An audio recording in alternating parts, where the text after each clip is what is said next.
मंडळी नमस्कार, मी युवराज आणि तुम्ही पाहताय देवगिरी मराठी.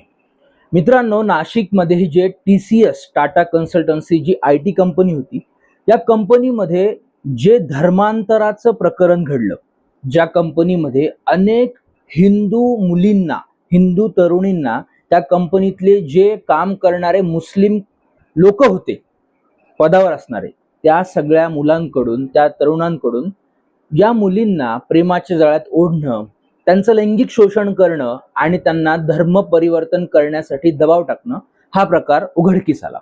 आणि त्यानंतर यामध्ये मुख्यमंत्र्यांनी लक्ष घातलं, त्याला स्पेशल SIT नेमली आणि त्याचे धागेदोरे वाढत गेले. आणि या प्रकरणाची मुख्य मास्टर माइंड जी होती, एक मुलगी होती, एक मुस्लिम मुलगी होती आणि तिचं नाव होतं निदा खान. या प्रकरणात जेव्हा पीडितेंनी तक्रार दिली आणि हे प्रकरण बाहेर आलं, तेव्हा पोलिसांनी त्या मुस्लिम तरुणांना अटक केली. त्यांची चौकशी सुरू आहे. अनेक गंभीर गंभीर गोष्टी बाहेर आल्या. पण यांची जी मुख्य सूत्रधार होती निदा खान, ही काही हाताला लागली नव्हती. गेले 40 दिवस ही निदा खान नाशिक पोलिसांना हुलकावणी देत लपून बसली होती. नाशिक पोलिसांनी नाशिक, ठाणे, मुंब्रा, कळवा अनेक भागात तिची तपासणी केली, पण ती काही सापडत नव्हती. अखेर ती छत्रपती संभाजीनगर शहरातील नारेगाव जो भाग आहे, या नारेगाव भागात जी कैसर कॉलनी आहे, या कॉलनीमध्ये एका इमारतीत असल्याची पोलिसांना बातमी कळाली. पोलिसांनी नाशिकचं जे SIT होतं, स्पेशल इन्व्हेस्टिगेशन टीम, या पथकाने आणि छत्रपती संभाजीनगर पोलिसांनी गुप्तपणे एकदम हुशारीने मोहीम आखली आणि या निदा खानला अटक केली. निदा खान ज्या इमारतीत राहायची, त्या इमारतीच्या आसपास एकदम सुनसान एरिया आहे. तिने एरिया पण असा निवडला की ज्यामध्ये सहसा पोलीस येत नाहीत आणि तो एरिया अतिशय संवेदनशील आहे. तिथे नेहमीच अनेक दंगली झालेल्या आहेत. अशा भागात तिने राहायचं निवडलं आणि पोलिसांना ही बातमी कळताच पोलिसांनी त्वरित तिला अटक केली नाही. पोलिसांनी 2 दिवस साधे कपडे घालून सिव्हिल ड्रेसमध्ये त्या इमारतीवर नजर ठेवली, लक्ष ठेवलं. आणि जेव्हा ही बातमी पक्की झाली की त्या इमारतीत निदा खानच राहते, तेव्हा पोलिसांनी महिला पोलीस कर्मचाऱ्यांसह पोलिसांच्या गाड्या न आणता साध्या गाड्यांमध्ये त्या इमारतीवर छापा टाकला आणि त्या निदा खानला अटक केली. आता ही निदा खान कोण आहे, हिच्यावर काय आरोप आहे हे लक्षात घ्या.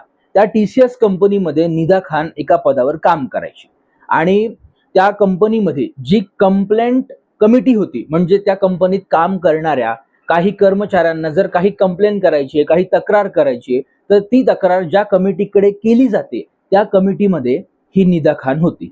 आता जेव्हा हिंदू मुली अशी तक्रार घेऊन त्या निदा खानकडे जायच्या की या कंपनीतले अनेक मुस्लिम लोक आम्हाला प्रेशराईज करताय, आमच्यावर दबाव टाकताय, आम्हाला ते धर्म परिवर्तन करण्यासाठी म्हणजे दबाव टाकताय, त्याच्यानंतर आमच्या हिंदू धर्माला नावं ठेवतायत, आमचा अपमान करताय, आमच्या देवांना नावं ठेवतायत, आमच्या देवींचा अपमान करतायत, आमचाच मुस्लिम धर्म जगात सगळ्यात श्रेष्ठ हे आमच्यावर थोपताय, बिंबवताय, असे प्रकार या मुलींनी या निदा खानला सांगितले.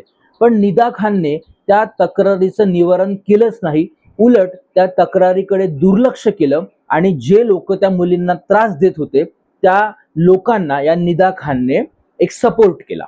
आणि जेव्हा बातम्या उघडकीस आल्या तेव्हा असं लक्षात आलं की या धर्मांतर प्रकरणाची मुख्य मास्टर माइंड तर ही निदा खानच आहे. निदा खान या मुलींना इस्लाम धर्म किती श्रेष्ठ आहे हे वारंवार पटवून सांगण्याचा पूर्ण प्रयत्न करायची. त्यानंतर मुलींनी, महिलांनी हिजाब घातलाच पाहिजे, बुरखा घातलाच पाहिजे असं ती वारंवार सांगायची. कुराण वाचण्यासाठी, नमाज पठण करण्यासाठी ती त्यांना फोर्स करायची. आणि एवढंच नाही तर त्या जे मुस्लिम मुलं त्या मुलींना प्रेमाच्या जाळ्यात ओढण्यासाठी प्रयत्न करायचे, त्या मुलांनाही सपोर्ट करायची. आणि सगळ्यात गंभीर बाब म्हणजे या कंपनीतील एका मुलीला तिचं नाव बदलून परदेशात पाठवण्याची, नोकरी देण्याची तयारी देखील या निदा खानने करून ठेवली होती. असे भयानक आणि गंभीर आरोप या निदा खानवर आहे. ज्यावेळेस निदा खानला अटक करण्यासाठी वॉरंट निघालं त्यावेळेस तिने अटकपूर्व जामीन मागितला आणि मी गरोदर आहे असं कारण सांगितलं. पण न्यायालयाने तो अटकपूर्व जामीन रद्द केला आणि तेव्हापासूनच पोलीस तिच्या मागावर होते. 40 दिवस ती पोलिसांपासून लपून राहिली. तिने कळवा मुंब्रा जो भाग आहे ठाण्यातील, जो मुस्लिम बहुल भाग आहे, हा भाग निवडला स्वतःला लपण्यासाठी. आणि असेच भाग तिने निवडले जेणेकरून त्या भागामध्ये सहसा हिंदू लोक येत नाहीत, पोलिसही येणार नाहीत, आणि आले जरी तरी प्रत्येक मुस्लिम बाई ही बुरखा घालून स्वतःला झाकलेलं असतं. तर प्रत्येक बाईला तुम्ही बुरखा तुम्ही बाजूला करा आणि आमचा चेहरा तुमचा चेहरा आम्हाला दाखवा असं करू शकत नाही, कारण यामध्ये पुन्हा धार्मिक वाद येतात. या गोष्टीचा फायदा घेऊन ही निदा खान लपून बसली होती. पण अखेर किती दिवस लपणार? शेवटी पोलिसांनी तिला छत्रपती संभाजीनगर शहरातील नारेगाव भागातून अटक केली आहे. त्यानंतर सगळ्यात गंभीर बाब म्हणजे मंडळी, निदा खान नारेगाव संभाजीनगरातील नारेगाव भागात ज्या इमारतीत राहायची ती इमारत शहरातील AIMIM पक्षाचे नगरसेवक ज्यांचं नाव आहे मतीन पटेल, या मतीन पटेलनी काही दिवसांपूर्वीच ही इमारत खरेदी केली आणि या इमारतीत ही निदा खान राहत होती. आता प्रश्न असा पडतो, अख्ख्या महाराष्ट्रात अख्ख्या भारत देशात TCSचं धर्मांतर प्रकरण एवढं गाजलेलं असताना, एवढं गांभीर असताना या मतीन पटेल नगरसेवकाने, या MIMच्या नगरसेवकाला ही बातमी माहित नव्हती का की ही निदा खान तीच आहे म्हणून? आणि हे माहित असताना सुद्धा या मतीन पटेलने निदा खानला आणि तिच्या कुटुंबाला, त्यामध्ये तिचा भाऊ, तिची आई, तिची आत्या, तिचे वडील, या लोकांना राहण्यासाठी घर दिलंच कसं? आता शिवसेनेचे जे मंत्री आहेत संजय शिरसाट यांनी तर सरळ इम्तियाज जलीलवर आरोप केलाय की इम्तियाज जलील आणि त्यांचा MIM पक्ष या धर्मांतर प्रकरणात मुख्य एक आरोपी आहे आणि या धर्मांतर करण्यासाठी ही सगळी मंडळी, MIMची मंडळी यामध्ये एक रॅकेट चालवतात.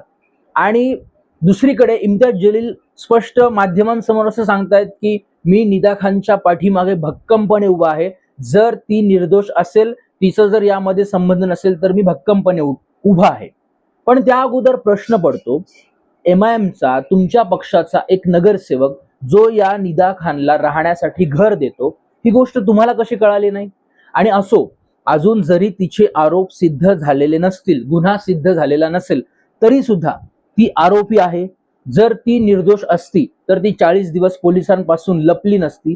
जर एवढ्या सगळ्या गोष्टी माहिती असताना तुम्ही एक भारतीय नागरिक म्हणून मतीन पटेल आणि तुमचा MIM पक्ष, या पक्षाने तुम्हाला ज्या वेळा ती निदा खान संभाजीनगरात आलेली आहे ही बातमी कळाली, त्याच वेळी तुम्ही ही बातमी पोलिसांना सांगितली का नाही? हा प्रश्न तयारच होतो. आज आम्ही पत्रकार हिंदू मुस्लिम करत नाहीये, पण तुमच्याकडे जर ही बातमी होती, तुमचा नगरसेवक जर त्या निदा खानला राहण्यासाठी घर देत होता, तर हे पूर्णपणे चुकीचं आहे. तुम्ही ही बातमी पोलिसांना कळवायला पाहिजे होती, पोलिसांचं सहकार्य करायला पाहिजे होतं, आणि तिला अटक झाल्यानंतर जर त्या निदा खानची चुकी नाहीये तर ती कोर्टामध्ये सिद्ध झाली असती आणि त्यानंतर तुम्ही तिला खुलं राहायला घर जरी दिलं असतं तर ही कोणाची हरकत नव्हती. पण हे सगळं होण्या अगोदरच तुम्ही तिला राहण्यासाठी घर दिलं, ही फार मोठी गंभीर बाब आहे.